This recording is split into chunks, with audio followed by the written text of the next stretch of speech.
name is Wina Asti Wijayanti. I'm from R2G class. My NPM is 2021125000517.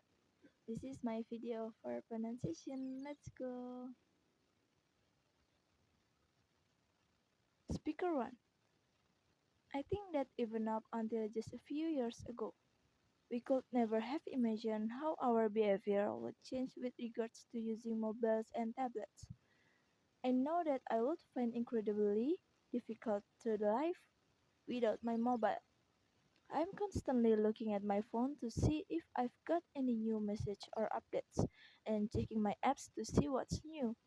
I wouldn't say that I post my life online, not like some people I know, but I do like to keep up with what people are up to. Friends, family, and even other people I know but maybe haven't seen for years, like old school friends, and check out photos of what they look like now. Haha. Speaker 2. In a way, I think it's quite funny that we're always worrying about teenagers and young people becoming obsessed with online communication. But if you ask me, we need to worry just as much about adults. At the office where I work, even when we have a break, nobody talks to each other unless they absolutely have to, which is a sorry state of affairs to say the least.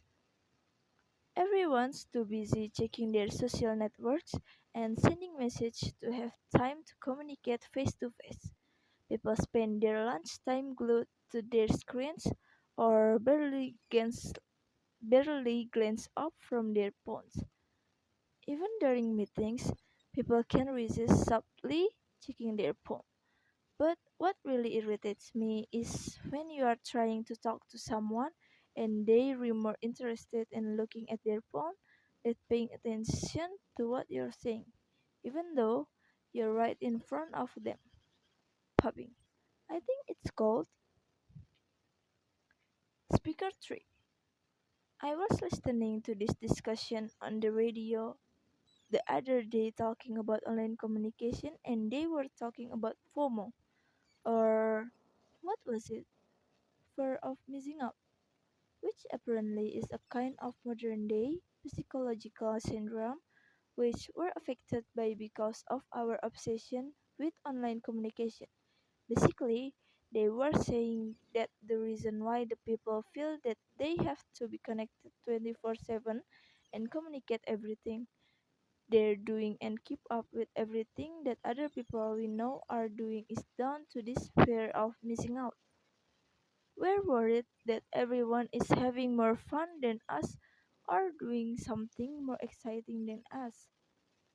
They also said that because we're spending more time communicating in the online world, we're losing the ability to enjoy the present.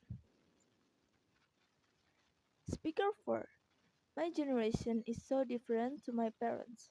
I mean, they're always telling me that they grew up in a world without mobiles and social networking and they managed fine.